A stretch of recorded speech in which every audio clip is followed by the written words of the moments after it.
Throughout American history, many of the country's most famous criminals served time in the same prison, Sing Sing.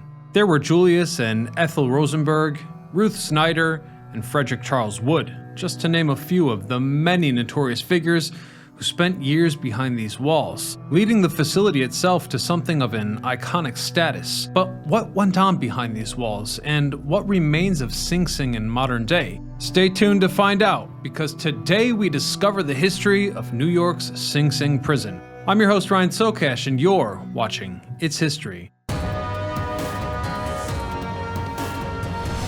From its earliest days, Sing Sing prison existed to be modern and progressive. Funded by the New York state government in 1824, prison warden Allah Linz was appointed to build the prison. In May of that same year, Linz decided to make the new facility on Mount Pleasant. Mount Pleasant is located right next to the Hudson River, which turned out to be a fantastic way for transporting inmates to the facility.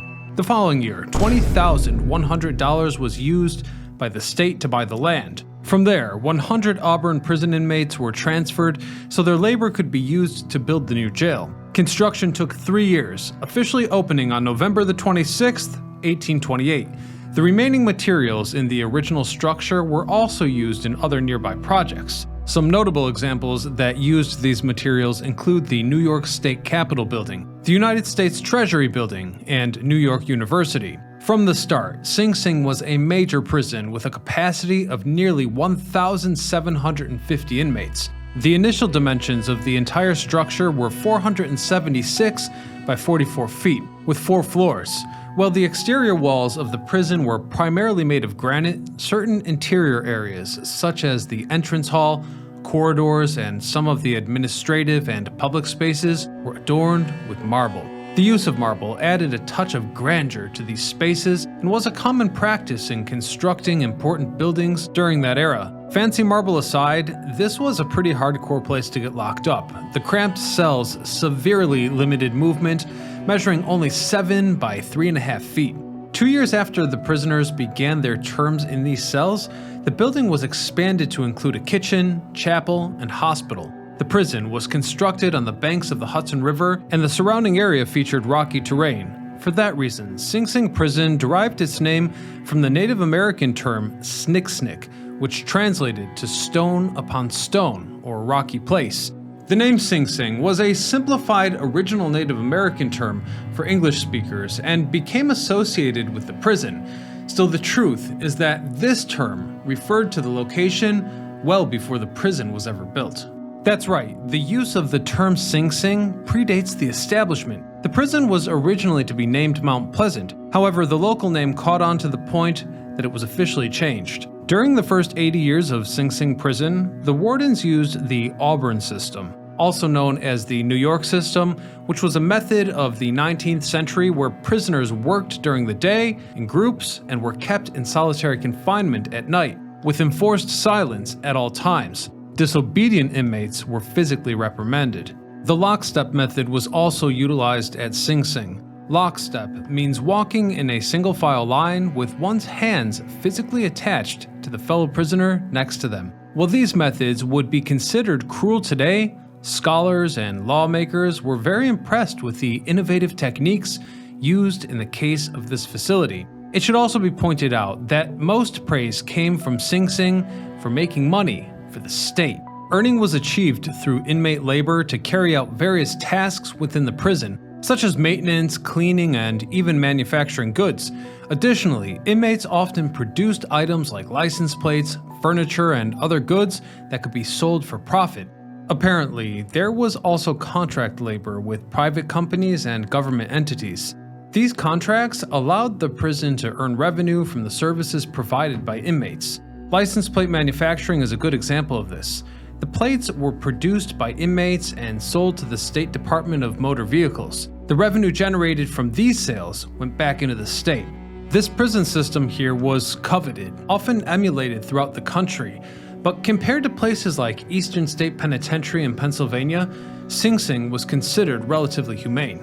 Don't get me wrong, Sing Sing had plenty of horror stories, but the prison had an unusual way of overshadowing those events with extracurriculars like baseball.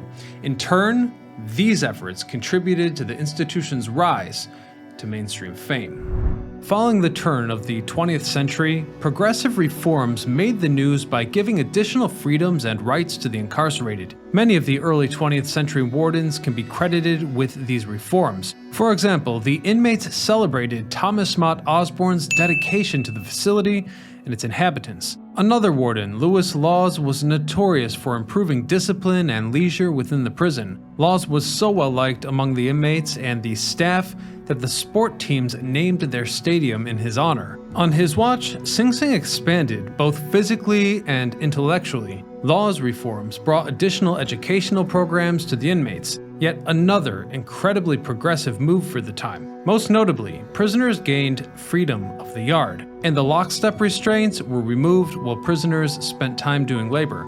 Then there was recreation, especially sports, which became a huge commonplace. At Sing Sing specifically, baseball became tremendously popular. Surprisingly, the New York Yankees often visited the prison to play games against the inmate team. The Yankees grew their relationship with Sing Sing over the next century. Even so, baseball was not the only popular sport.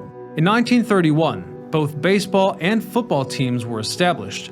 New York Giants owner Tim Mara sponsored the football team, providing resources such as uniforms and gear and coaching the players. Some of the inmates even had sports careers after completing their sentences. The most famous former inmate turned professional athlete was Alabama Pitts, who joined the Philadelphia Eagles briefly in 1935. Sing Sing sports games were so successful that ticket sales were banned in 1936. This was to prevent prisoners from making money from their games. Following this new rule, inmates could no longer play outside of prison walls. Yes, you heard me correctly. Baseball teams from Sing Sing prison did participate in games and competitions against teams from other prisons. Inter-prison baseball games were quite common during the late 19th and early 20th centuries, as they provided competition, recreation, and interaction between correctional facilities. Sing Sing's baseball team would often travel to other prisons or host visiting teams from other correctional facilities.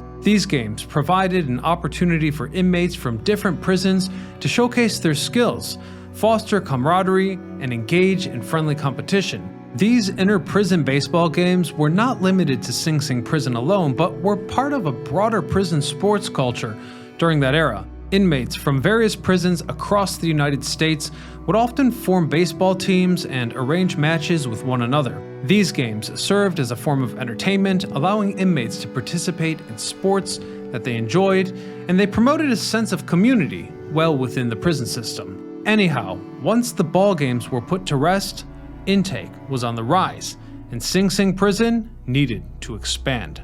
Despite the country's struggle during the Great Depression, Sing Sing prison continued to thrive. Building expansion was frequently needed, with more cells built to accommodate more prisoners. More recreational facilities, such as a library, were also put in place, and money came in from Hollywood of all places. You see, in these times, the prison grew a close business relationship with the movie studio Warner Brothers, bringing notoriety and fiscal contribution. In fact, the studio gave funds used to create a gymnasium for Sing Sing in 1934. Then, when the Second World War came around, the original 1,825 cell block shut down. Inmates were moved to a newer facility, and the surviving medals were donated to the government in support of the war. Many of the most notable events at Sing Sing prison revolved around capital punishment. Until 2004, New York State allowed this as a consequence to severe crimes. In fact, throughout the 19th and 20th centuries, many applicable high-profile criminals met their fate inside the walls of Sing Sing prison this way, with 614 people getting the chair. In 1928, one of the most notorious pictures of the American criminal justice system was illegally taken at Sing Sing. The image is so intense that we can't even show it here on YouTube, but suffice it to say that this image became widely publicized, exposing the average American media consumer to the graphic nature of this kind of punishment. The photographer was a news reporter who secretly attached a camera to his ankle and snapped pictures while justice was being served. The images were unprecedented because they portrayed a woman, Ruth Snyder, who was only the second woman to face this scenario at Sing Sing. The publicity created by this picture put Sing Sing at the center of a serious, heated debate that continues to this day, and the story goes on this way. Perhaps one of the most significant and politically contentious cases of capital punishment at Sing Sing was in 1953, when they punished Julius and Ethel Rosenberg. The couple was convicted of espionage for sharing classified American information with the Soviet Union. Their case is considered monumental in the timeline of the Cold War, and they were the only people at Sing Sing to meet this fate for that crime. Another significant case was that of Hans Schmidt, the only Catholic priest to get the chair in the United States. Hans Schmidt was serving as a priest in New York City when he became involved in an illicit relationship and in 1913 ended the poor girl's life. Accordingly, he was found guilty in the first degree, leading to his end. But as the decades went on, change was on the horizon. You see, the structure of Sing Sing's program was once again interrupted in 1972 when the Furman v. Georgia ruling determined that capital punishment was unconstitutional if implemented inconsistently, because that would be considered cruel and unusual punishment. For this reason, over the next 4 years, most states no longer had the death penalty until Gregg v. Georgia reverted the decision. Well, this changed the rules of Sing Sing.